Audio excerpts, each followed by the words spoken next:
Now, one of the things that what drew me to want to interview you too, not only about this course that's going to happen in September about creativity, but also this concept that you came up with called Wild Scholars.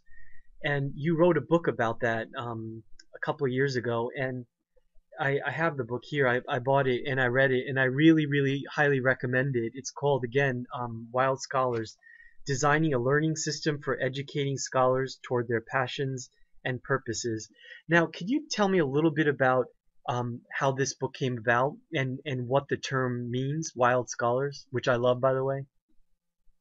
Thank you. The book started, there were several origins that converged around the same time. Part of it was my own frustration with my childhood education. I always felt boxed in. I shouldn't say always, 95% of the time. There were a few courses and a few teachers who were inspiring and ran their courses in ways that opened up the subject to discovery, co-discovery.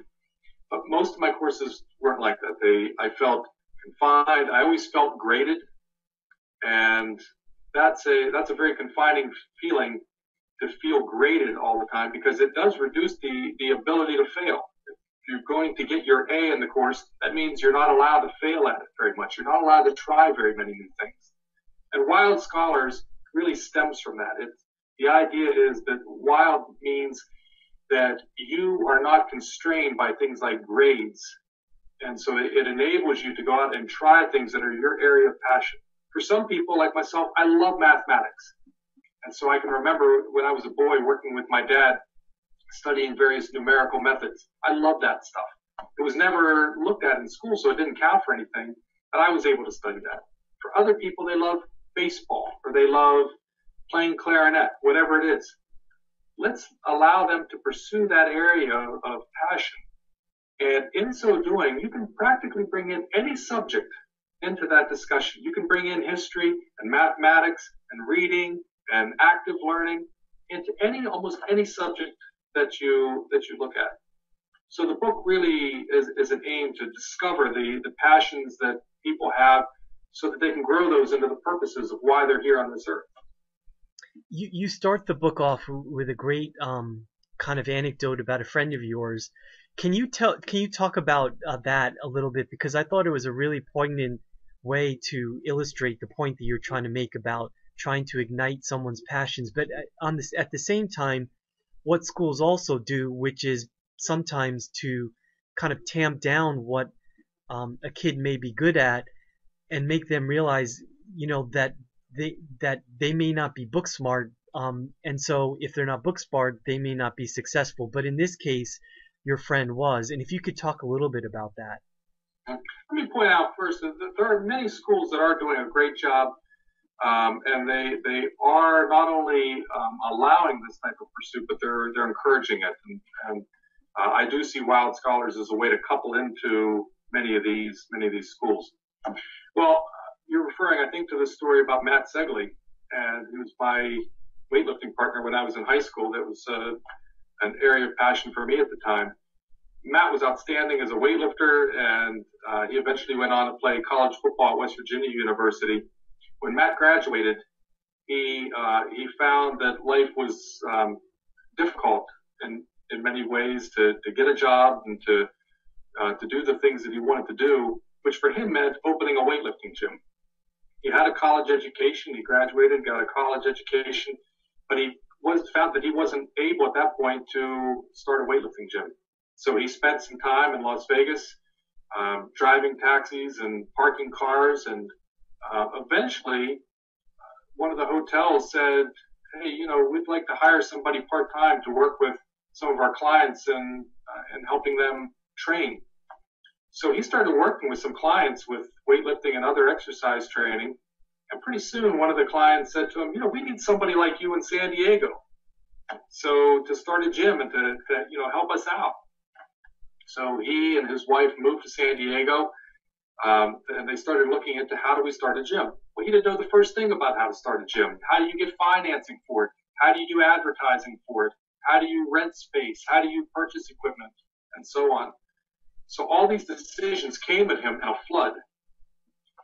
But what he found out was once he was put into that situation, he found that he could learn those things. And he got help from a number of people. Some of the business aspects, there's a group called SCORE that is able to help him learn a number of the business aspects.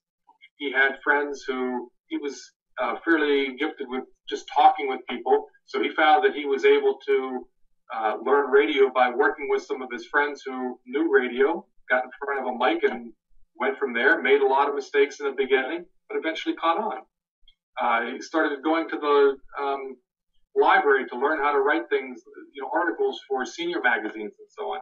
He learned all these things because he needed them to reach his end goal. And that's really what the book is about. If you start with a person's passion, they will do whatever they need to. They'll stay up whatever hours they need to reach that passion, the goal. And so he's been a very successful trainer and exercise guru in California. He's a bodybuilder who still competes. It's outstanding. So Matt's been one of the inspirations for the book. And you basically point out if this had happened when he was in school, when he was young, his path would have been probably a little bit easier because he may have had a mentor who would have taught him some of this stuff at a younger age, and his road wouldn't have been like this. And so that's why I love that concept, because when I read it, my mind went to how easy it could be. Obviously there's always difficulties, but how easy it would have been for him to have learned about his passion at a younger age and just got started in this kind of line of work without maybe encountering a little bit more frustration along the way. Absolutely. And the nice thing about being in school is it can be a safe area where you can perhaps try. He could have tried that. What if he didn't like to open a gym? Maybe Right. he thought he did, but maybe it wouldn't have worked out. Might have decided it wasn't for him. He would have had time in school to try maybe 4 or 6 of these types of ventures over a period of a number of years, so that he would have a range of career possibilities when he came out of high school. And you advocate for that in your book. You basically say, look, these youths in high school should be open to a whole bunch of projects, so that if they 4 are, to 6 perhaps. yeah, I like that idea because it you used the phrase earlier, intelligent fast failure. Well, if this doesn't work, well then you could try this, and if that doesn't work in terms of it coinciding with your passions, then I'll try this. So I like that.